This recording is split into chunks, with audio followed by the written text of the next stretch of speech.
Yes.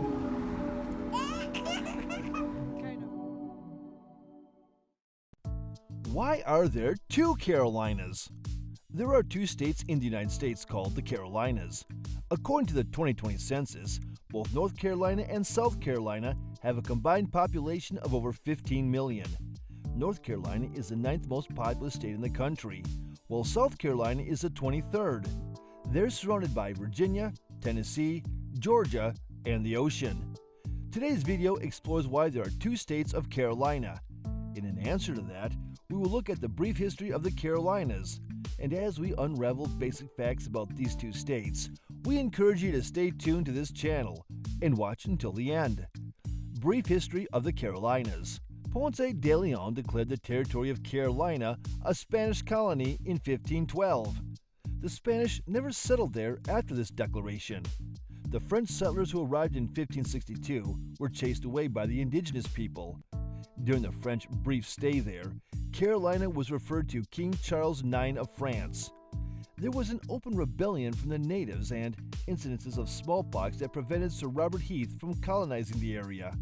The land was then handed over to 8 wealthy white men, known as Lord Proprietors, who constantly disagreed, and the result was that Carolina remained largely ungoverned because of these disagreements.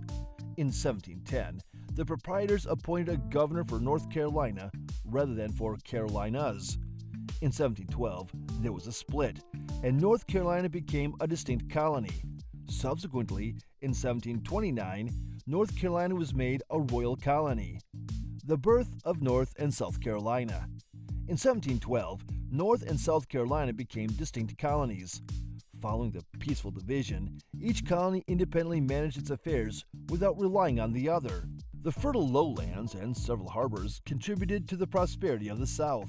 The region also permitted religious toleration and encouraged settlement spread and trade. South Carolina continued to prosper by the late 1700s, and in 1778 became the first state to ratify the Articles of Confederation. Conversely, North Carolina did not enjoy as much prosperity as the South.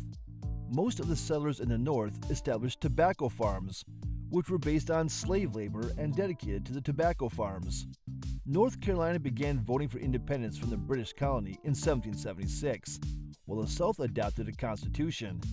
In 1789, North Carolina became the 12th state to ratify the Constitution, 8 months after South Carolina. Politics in North and South Carolina.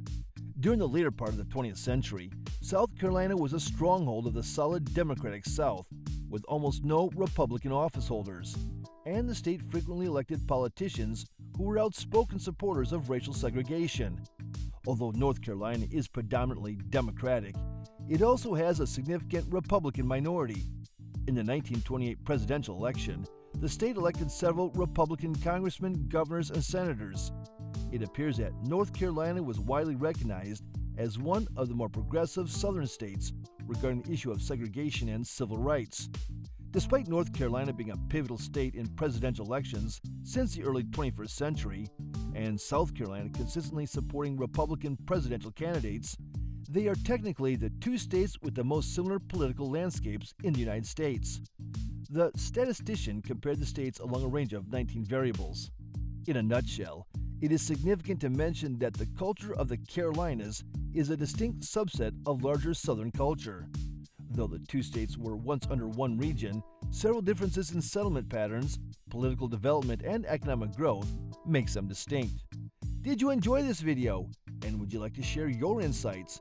You can join the conversation and drop a comment in the discussion box. Thank you for watching this video. Please don't forget to subscribe and turn on the notification bell.